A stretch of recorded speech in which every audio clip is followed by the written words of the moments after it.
পাত্রীপক্ষের সামনে বসে আছি। সামনে আনা হলো পাত্রীকে। পাত্রী দেখে সবাই অবাক। পাত্রীর এক পায়ে সমস্যা আছে। খাবার সামনে। পাত্রী দেখে খাবার কেউ মুখে দিল না। পাত্রীপক্ষের বুঝতে আর বাকি রইল না যে পাত্রী আমাদের পছন্দ হয়নি। আমি ইশারা দিয়ে খেতে বললাম। মা খাবার মুখে নিল। আর আমার ছোট মামা খাবার খেতে রাজি না। আমাদের ভাবলক্ষণ দেখে পাত্রীর চোখে জল আসলো, যেটা আমার চোখ থেকে আড়াল হয়নি। আমি সবার অনুমতি নিয়ে পাত্রী নিয়ে ছাদে গেলাম। দুজনেই চুপ করে দাঁড়িয়ে আছি। নীরবতা ভেঙে পাত্রী কথা বলতে শুরু করলো। চোখের জলেতে কাজল গলে গিয়েছে, কিন্তু নিচে পড়তে পারছে না মেয়েটির আটকে রাখার আপ্রাণ চেষ্টায়। কথা বলার আগে ঠোঁট হাজারবার কাঁপছে, গলাটাও কান্না চেপে রাখার জন্য কাঁপছে। আমি মেয়েটাকে পর্যবেক্ষণ করি। দেখুন, আমি জানি এইবারেও আমি রিজেক্টেড হব। এই পর্যন্ত আমাকে 28 বার রিজেক্ট করা হয়েছে। কি কি রান্না পারেন আপনি? জি। বলেছি আপনি কি কি আইটেম রান্না পারেন। মানে আমি অনেকটা ভোজনরসিক মানুষ, তাই জিজ্ঞেস করেছিলাম আর কি রান্না করতে পারেন। মেয়েটা কিছুটা অবাক হয়ে বলল, জি, আমি সব ধরনের রান্না পারি। ইভেন আজকে আপনাদের দেয়া খাবারগুলো আমার নিজ হাতে বানানো। এইবার আমি অবাক হলাম। এত সুন্দর করে খাবার বানিয়েছে, আমি তো ভেবেছিলাম সব অর্ডার করে আনা। বাহ! আচ্ছা, শাড়ি কি নিজে পরতে পারেন নাকি অন্যের হেল্প লাগে? এইবার কিছুটা লজ্জা পেয়ে গেল।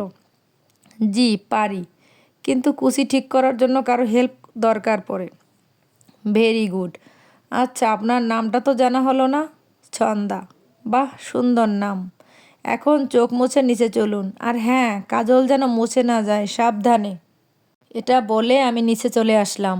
আসার আগে ছন্দার চোখের দিকে একবার তাকিয়ে বিস্ময় আর খুশি দেখতে পেলাম। আমি নিচে এসে বিয়ের জন্য হ্যাঁ বলে দিলাম। আমাদের পরিবার মামার কথায় চলে, কিন্তু আমি এইবার মামার বিপক্ষে গেলাম।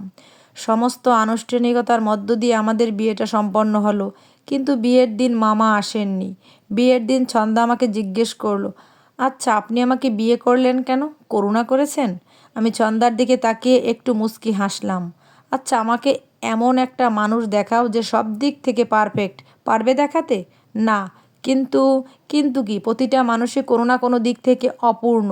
কেউই পারফেক্ট হয় না। শুধু অ্যাডজাস্ট করে চলতে হয়। সম্পর্ককে গুরুত্ব দিতে হয়। তাহলেই সবাইকে সুন্দর আর পারফেক্ট মনে হয়, আর ভালো থাকা যায়। সেটা তো ঠিক, কিন্তু আমাকে কি দেখে পছন্দ করলেন? তোমার চোখ দেখে। তোমার চোখে আমি শ্রদ্ধাবোধ আর একটা চাপা কষ্ট দেখেছি। জানি না কেন তার মায়ায় পড়ে গেছি। আর তাছাড়া যে মেয়েটা সব প্রতিবন্ধকতার মধ্যে দিয়ে নিজের পড়াশোনা চালিয়ে গেছে, সে সব রকম সমস্যায় আমার পাশে থাকবে। আর তাছাড়া তোমার পায়ের সমস্যা কখনোই তোমার ভবিষ্যৎ নির্ধারণের মাপকাঠি হতে পারে না। তোমার আরও যেসব প্রতিভা আছে, সেটা তোমাকে উচ্চতায় নিয়ে যেতে পারে।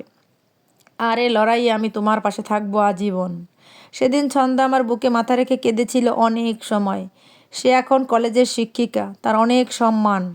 আজ আমাদের প্রথম বাচ্চা পৃথিবীতে এসেছে। আমার প্রিয়তমা আমাকে অনেক ভালোবাসে। আমার প্রতি তার ভালোবাসা, শ্রদ্ধাবোধ আর সম্মান দেখে আমি বারবার অভিভূত হই। একজন আদর্শ স্ত্রীর এতগুলো গুণ কখনোই একটা সমস্যার কাছে ঠুনকো হতে পারে না। সমস্যা তো আমাদের দৃষ্টিভঙ্গিতে। সমাজে কিছু মামা, কাকা, দাদার কারণে মাথা উঁচু করে কিছু করা যায় না। তারা বাধা দিবেই। তাদের এই বাধাকে ইগনোর করে সামনের দিকে এগিয়ে যেতে হবে। মানুষকে মানুষের মতো সম্মান করতে হবে। বড় কথা হলো আমাদের দৃষ্টিভঙ্গি বদলাতে হবে।